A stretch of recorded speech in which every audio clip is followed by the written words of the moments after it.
Good morning, everyone. Welcome to a Thursday, September 16th, and the On Time On Target Morning Brief. We invest with firepower precision on a daily basis. Today, we're going to talk about some really high risk, kind of out there. A lot of new technology talk has been in the news recently. Of course, we had the first civilian space flight yesterday. We talked space stuff yesterday.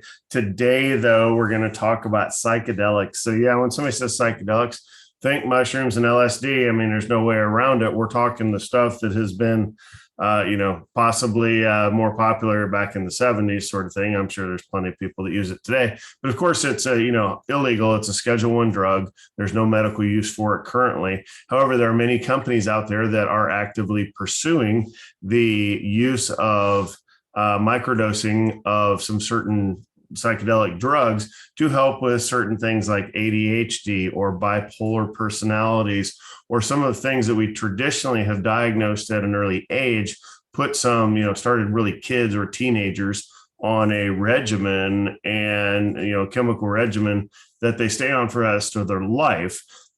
Where the hope, at least with psychedelics, is that they can be used in a temporary status to now help reorient, rethink about things, or kind of focus the brain in the correct direction. That's probably too harsh, not correct direction, but get the person on a better path. Let's say that, and then take them back off of it. So it's not a drug for life like but I blanking on some of the names, Ritalin, or some of the other nastier stuff that folks start taking. Prozac, that's what I'm thinking of. Folks start taking that in their teens. They're dependent on it by the time they're 30, and they take it for the next, 50 years, and really kind of messing with their brain. So a lot of unknowns out there. If you do not like that idea at all, if you don't think there's any hope or upside there, then don't put your money behind it. But if you think there's something to it, and I have some very smart friends, I've never tried it and don't really intend to, but I have some friends that really believe in this stuff. They've gone on retreats to where, outside of the country where the stuff is legal,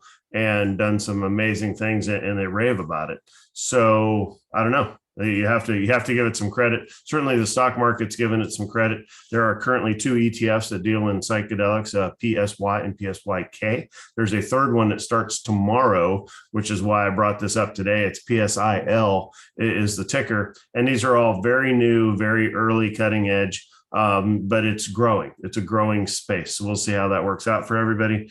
And the as far as if you follow the individual companies, there's one individual company that I'm in, Mind Medicine. So MNMD is the ticker symbol for that, which is really a penny stock. Again, you're in early. It's going to be a while really before these things potentially go screaming higher, but you're in at the ground level now for sure, if there is a huge upside to it. So something to consider. If you think it's going to follow the alcohol model, then certainly you'd want to take advantage of that. Same thing with marijuana.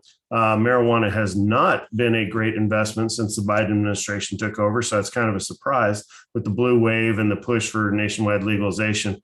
Really, the stocks have not, in the marijuana space, have done nothing but sell off. However, you're looking at really pretty amazing opportunity and entry points in the marijuana space too. So if you believe, then you consider putting some money to work. If you don't, then just take a complete pass on it. Or if you don't want to support those sorts of things that ethically, morally, whatever your personal take is, then don't. So anyhow, that's what we're going to talk about today. Our topic of the day is going to be a 401k match. There's some weird rules with that if you're in the 401k business, which is most people.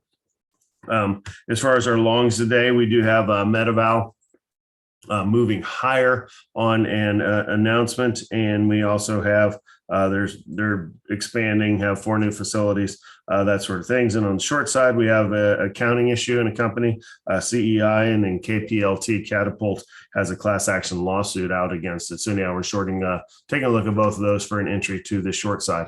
All right, with that, if you're catching us on replay, thank you so much for checking us out. Make sure you subscribe, hit the notification bell. If you want to join us live, it's $25 a month to come in the room. You can ask me questions real time. And with that, let's go ahead and get started.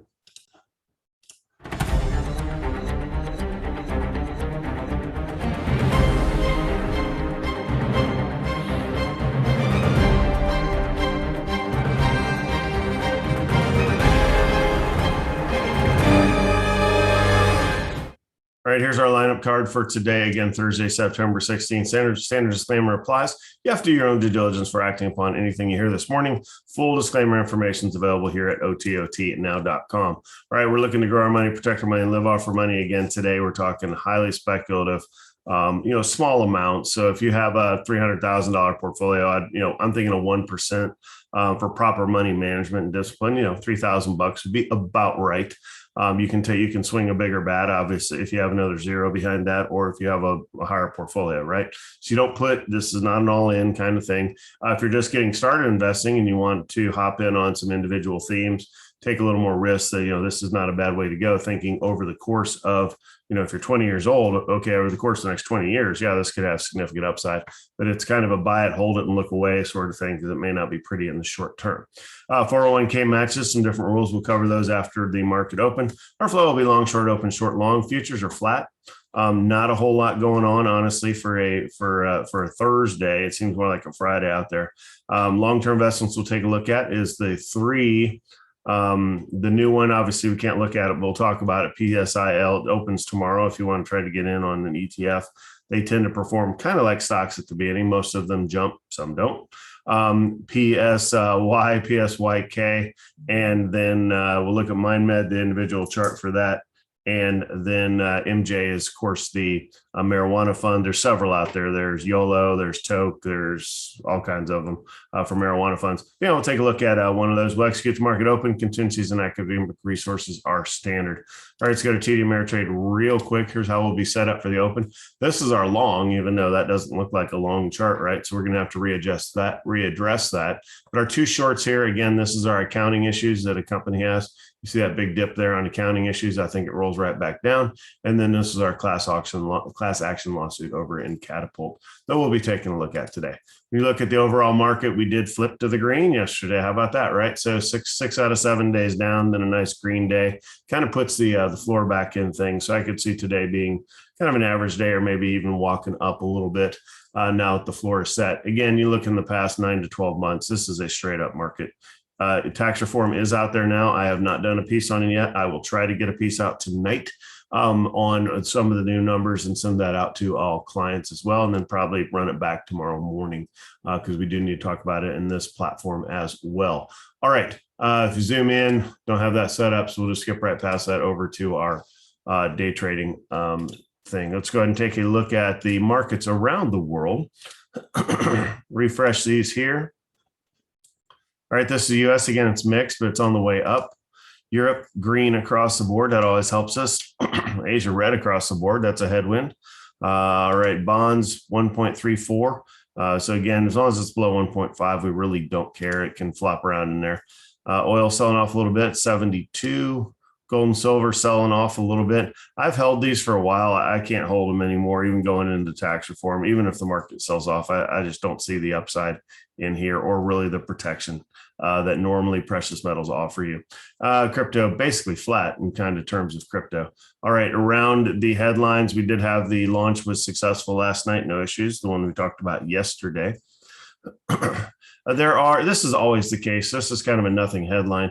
In any stock market, there's going to be a whole group of stocks that are outperforming. There's going to be a whole group of stocks that are underperforming.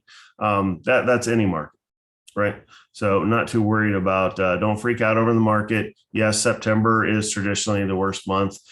September 17th, tomorrow, is traditionally what starts the beginning of some selling, which is third quarter window dressing going into the fourth quarter. So we could sell off for 3 or 4 days, 3 or 4%. Don't even sweat it. We're not going to upset the apple cart of our portfolios over a temporary move in the past, over the next few days. All right. Retail sales, I think, are going to strengthen. People are a little, when you look at the NFL football stadiums, they're full of fans, 65,000 strong. It's Raider Stadium for the Monday night game. I know there's people that obviously are being affected by COVID. and our hearts go out to them for their medical issues. However, a lot of folks are just plowing right through it, like, ready to kind of get back to standard American lifestyle. I know that's a political hot point, but it's a fact. And that's why retail sales are up, right? People are getting out, they're spending money, even if they're in their house, they're spending money to kind of get back to normal, because there is a healthy mental state of being normal. All right, iPhone 13 goes on sale tomorrow. It started in China today already, and obviously you see strong early sales. I watched the whole presentation. I'm not sure it's a game changer, but I probably have to put it into the must-have category for myself.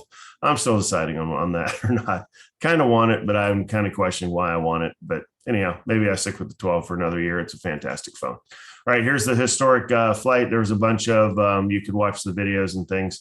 If you're into that stuff, then there's plenty of stuff for you to take a look at. Weber grills have been flying off the shelf. So again, when you think outdoorsy stuff, camping stuff, all of those stocks are on the move higher pretty much. All right, we are getting close to our the stock market open. So let's switch to TD Ameritrade and we'll get ready for that. Be back with you in a second.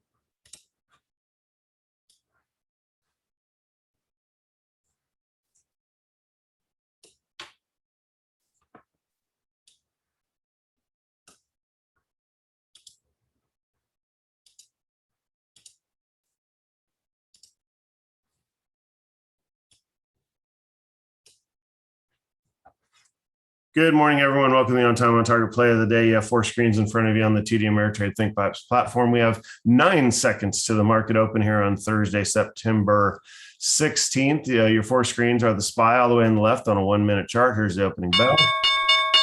All right, open for business on this Thursday. We got Medival long. It doesn't really look like a long in the chart, but it is a long. We have CEI short, which is probably my fave, and then we have Catapult over here, excuse me, KPLT. So again, small stock here. So we have to really take a look. It's going to be about a 4-cent. Kind of want to take it here. Let's do that. 157 in, cover up at 151. That's going to be our entry point. Again, this is super aggressive. It could flip on us, but I like the entry point. I think it's going to fly to the downside, and I just don't want to wait for it. So covering at 161, we're in at 157. You can still hop in now with a 4-cent stop. That's 153, 149, and 145. Kind of high risk again to take that smaller stop, but that's what I want to do this morning. We'll see if we can zoom in here a little bit. And again, if it hits 161, you got to be out. So just be ready on the trigger there and be ready to go. All right, there it did. Busted out to the top side. So again, if you didn't take it, look for a secondary entry on it. If you took it, just give up on it for the day so you don't have any of the wash sale rules. It did go all the way up here to 164. So again, you'd have to cover at 165. You'd have to already be back in it to the downside in order for it to work. All right. Medival did work long. Well, it didn't necessarily work yet. So you'd have to cover at 342, 4 cents, 346. So yeah, if you were super aggressive, you would have gotten an entry point on Medival long, and it meets the 3R criteria. However, that'd have been pretty aggressive trade. Catapult over here has not worked yet, and honestly, kind of like CEI went up too high to bust you out the top of it, to where you're really not going to get a good entry there. Here though, if CEI holds, if you didn't catch it the first time, it's too fast. I'd take it at 1.6. You can take it right here, cover at 165, and use a 5-cent stop. Again, up here at 165. And then you have to do 155, just drawing these smaller ones in here. Again, 5-cent nickel stop would give you a little bit more, and then all the way down to 145. So it's kind of the same exit, even though the math is a little bit different. So anyhow, if you want it, I'm not going to take credit or even track it, just throwing it out there. All right, let's take a look. Hey, top of the leaderboard, Mind Medicine, talking about that this morning because it is in the news. Today, there's new psychedelic ETFs, so people are learning about them. And again, the 2 that are out there we'll cover here in a minute. But you see that move higher there. Palantir on the way up. JP Morgan, looks like the banks are on the way up today. Smith & Wesson BI, I can't remember what the BI stands for, but again, American Outdoor and Smith & Wesson are your gun stocks, if you will, moving higher lately. Blackstone's just so high right now. I can't believe it. I mean, this stock just keeps going. I mean, I'm talked yesterday a little bit about the credit fund I'm putting folks into. There's a real estate fund that they have, and then of course they have a total return fund. But you have to be a qualified purchaser, which is a 5 million network type person to get in on that. So that narrows the playing field a little bit, or a lot of it. But they have some offerings out there that are just amazing. They're crushing it for people. And this is what I've, as I talk to folks about these type of investments, you're kind of stepping out of the individual stock world into the kind of the next level of investing. And again, Blackstone's best in breed out there. That's an opinion, but I think this chart proves that the market agrees with me. But yeah, it's time to trim, unfortunately. I remember back when Blackstone was $33. It hung out between 33 and 35 forever. And I was so mad because it wouldn't move up. I'm not mad anymore now that it's 135. So, all right, let's take a look at what's in the red today. Apple must be in the red because their options are in the red. I was looking for Apple in here. I'm not seeing it, so it can't be too much in the red.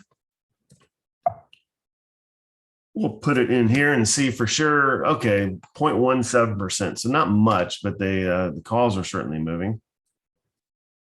Silver selling off. We saw that. Gold selling off. We saw that. Alibaba continues the slide. Oh, the house of pain. Look at that chart. 154. So 152.8 was the low back in late August. Okay, we're back here. And I mean, the trajectory is that it's just going to continue. So, I mean, thought we had it, 7 or 8 days ago when it was up to 180 and life was looking good. And now it's sold all the way back down here. So if you have the strongest stomach in the world, you're a buyer here. If you already have too much of it, you just wait and chill out and wait for it to move back higher. I think this will prove to be a historic opportunity down here on Alibaba. I like DD as well. And then you can play K-Web is the ETF if you just want all of it. Or don't have any of it if you want none of it. I get that too. I get crap over the China investments literally every day, and that's okay. All right, let's go over and talk about some of these psychedelic. Let's see, here we go. All right, PSY. It's not even on FinViz yet because it hasn't been around long enough. So let's go to the 1-year chart. So the Defiance Next Gen Altered Experience ETF. All right. So opened up back in May. Let's see, May 24th, looks like at $26. It's done nothing but lose money every day since it's been open, pretty much. Down here at around 20 or so. So here's another thing to consider. So there's two. So this was, I believe, was the first one was PSY. And then PSYK opens up. And then there's dilution, right? Because there's only so much money that's believing in this theme. So when you have several, and this happened in the marijuana space too, as all these ETFs stood up, they're cannibalizing each other, right? There's only a limited amount of dollars, even though it's a lot of dollars, it's still coming from somewhere. So if somebody's going into PSYK, where's that money coming from? It's probably not coming out of your Apple stock, right? People aren't selling Blackstone or Amazon to put money into a highly speculative psychedelic. Right? It's coming from somewhere. So that's what's led to the sell-off and the dilution, if you will. That's PSY, again, been around since May. As far as PSYK, it's been around since, come on, it's up 3% today, though. Everything's up on the news of the new, I don't know why it's not giving me the chart here. But it doesn't appear to, oh, there you go. This one's been around since August 16th. So call that, what, a month? So pretty flat from where it opened here at 750 is probably was the opening. And then it's back to 750 right now. So again, selling off, going in anticipation of the new one. Obviously, there's no chart for the new one yet because it starts trading tomorrow. Okay, here's the marijuana pain. So it jumped up back here. Again, you have the election back in November. And then hey, what's going to happen? Here was the Democrats talking about nationwide legalization. There have been some bills to talk about it. They really haven't gotten any traction.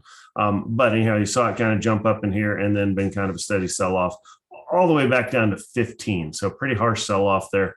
Again, if you're up for the ride, this and Chinese tech, when you have something that's been crushed, those things offer the asymmetric upside, that 3-to-1 risk ratio that I look for. It's a lot of R's. That's what you're getting here. And again, people tend to look away and say, I don't want any part of this. Well, that's where you get your alpha, is finding these things that have been oversold and piling in on them, or doubling your position and riding them back higher, right? Again, high risk. I think it's a no-brainer to move in on, but obviously it's got to be right for you. All right, switching last to the 401k matching. If you have a 401k, I get asked, basic money management all the time. If I have a 401k, should I do that first, or should I do my IRA first? And I'm like, well, you always want to take free money. You've heard me with the free money story from back in the day of, my parents offered to match whatever I made into an IRA. And I'm like, that sounds like free money. So yeah, if they're giving you, if anybody's giving you free money, you want to take it, unless it's a, email from a prince in Africa or something.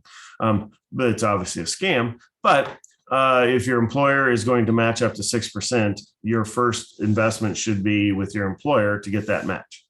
So you get the match first, then you do your individual IRAs, and then you go back in your 401k, and then you max that out. And then you go off into the other, what can I do to save money on taxes? 529, self-employed IRAs, if you have that option. There's HSAs out there for healthcare. There's several things you want to max out across the board. But as far as your first dollars, always into the 401k to get that match. So there's some interesting things with the match, though.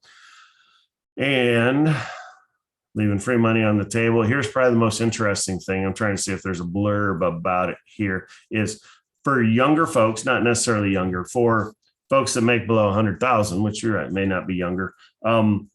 If you're in that space, then you generally want to do a Roth IRA, where you forego the tax break that you would get with a traditional 401k. Say, nope, please tax me now, because I want that bucket of money to never be taxed again.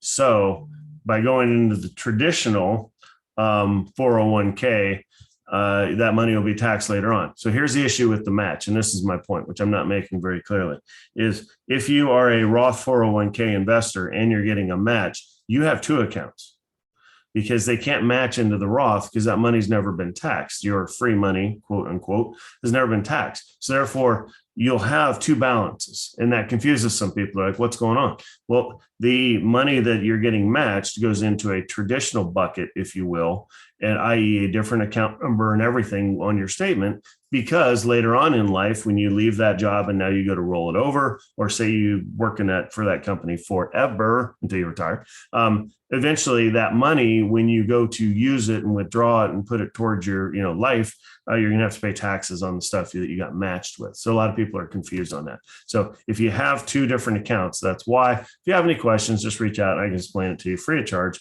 Just want you to know what you have working for you. All right. That's what I've got for you today. Thank you so much for listening in, and we will catch you guys back tomorrow morning on Friday. Talk to you soon. Bye.